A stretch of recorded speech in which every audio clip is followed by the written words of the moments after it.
The subject of today's Dhamma talk is Dhamma therapy for human illness. Some of the human afflictions have been reported to get cured or relieved by administering the Dhamma therapy. This talk is given with the hope of elucidating the Dhamma therapy for certain disorders.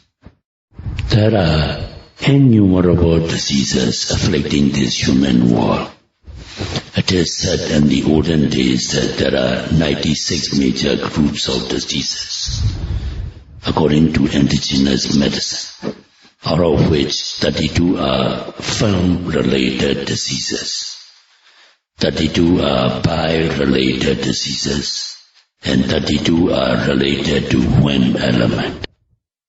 Nowadays, the modern scientific discoveries have added to the list the incalculable number of abominable diseases like AIDS, malignant diseases. To combat such disorders, a correspondingly varied number of both scientific and indigenous medicaments are flourishing in the market.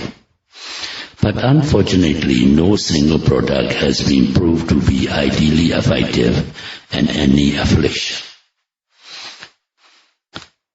Bhikkhus, disciples, sons and daughters, there is no medicine that is effective like Dhamma medicine. So take the Dhamma therapy by diligently practicing it. Surely the Dhamma medicine is curative not only of the physical ailments, but also those disorders caused by mental defilements or kilesas. By practicing the Satipatthana Vipassana Bhavana or mindfulness insight meditation, both the physical and mental sufferings can be eradicated. All human sufferings can be summarized as physical suffering and mental suffering. To be free from such sufferings, one should take Dhamma therapy. Just for an example, when one is doing walking meditation, one should make heedful noting as left step, right step, or lifting of the foot, or putting down of the foot, or lifting, moving forward and putting down. At the end of the walk, note standing, touching, standing, touching.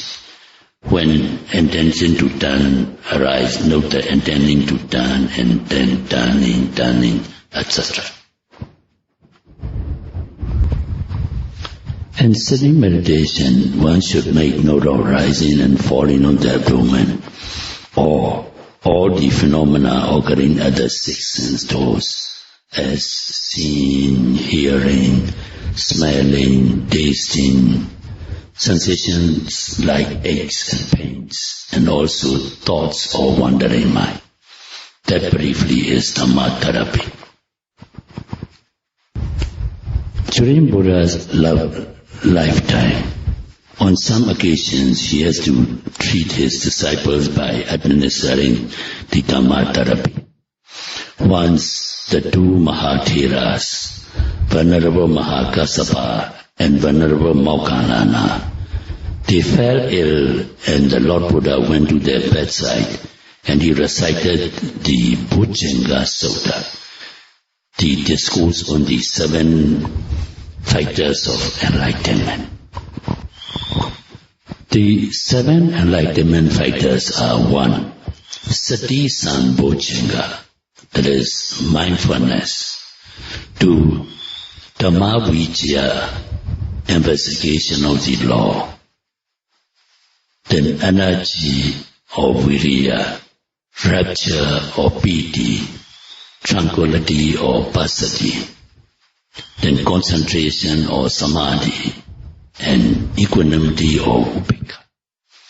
Because these factors lead to enlightenment, therefore they are called factors of enlightenment.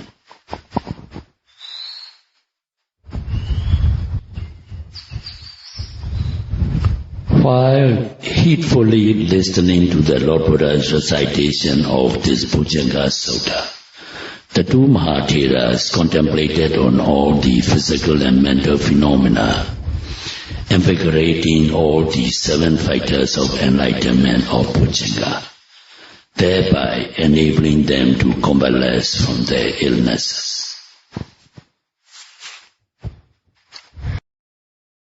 At another time, our Lord Buddha himself was laid up in bed with some illness, and the Venerable Chonda Thera, the younger brother of our chief disciple, Venerable Sariputta, at that time he was attendant to our Lord Buddha. He was asked to recite the Bhujanga Sutta. Lord Buddha also completely recovered from that illness after mindfully listening and vitalizing all the 7 fighters of enlightenment or Bhujanga. Here, 3 reasons can be given for the cure of diseases by listening to the Bhujanga Sutta. 1. The suffering due to illnesses is the resultant effect of past unwholesome deeds, and that is replaced by the good deeds of listening to the Dhamma. The same mechanism as in re-establishing the continuous flow of the water in the suction pump supply pipe, by expelling the entrapped blocking air, by filling the pipe with some water from outside. And number 2, our Lord Buddha's Dhamma is well expounded in the beginning, in the middle, and in the end. It has the noble virtue of immediate personal benefit for those who practice Dhamma. We have many instances recorded in our center who was the one person who came to meditate to be relieved from illness. He was given a life expectancy of 1 month for his disease by local physicians. But after meditation, he lived an extended years of life by practicing this Satipatthana Vipassana Bhavana or mindfulness insight meditation. And number 3, the meditator who honestly practices the Satipatthana Vipassana Bhavana or mindfulness insight meditation incessantly for some time usually develop all or some of the 7 fighters of enlightenment or Bhujanga. For example, when a meditator is noting rising and falling of the abdomen in sitting meditation, whenever one's mindfulness is present and undisturbed, at such a time he is developing the fighter of enlightenment, mindfulness, or Sati Sambhujanga.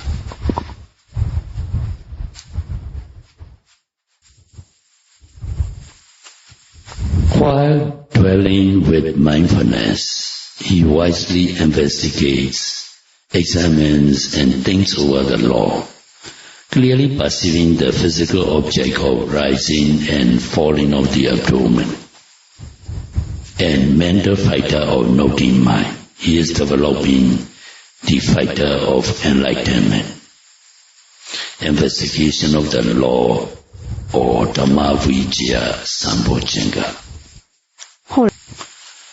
Whenever one's effort is firm and unshaken, one is developing the fighter of enlightenment, energy of Viriya, Sambhujanga.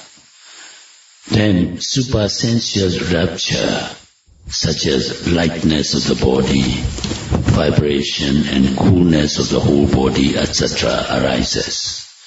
And one is developing the fighter of enlightenment, rapture, or Piti Sambhujanga. While enraptured in mind, his body and his mind become composed and calm. At such a time, one is developing the fighter of enlightenment, tranquility or Passaddhi Sambhujanga. Whenever one's mind is calm and one's body composed, one's noting mind becomes fixed, and synchronized with the object to be noted. At such a time, one is developing the fighter of enlightenment, concentration, or samadhi sambhojjhanga. Finally, regardless of good or bad, pleasant or unpleasant, whenever one contemplates with complete indifference on all the objects, one is developing the fighter of enlightenment, equanimity, or upekkha sambhojjhanga.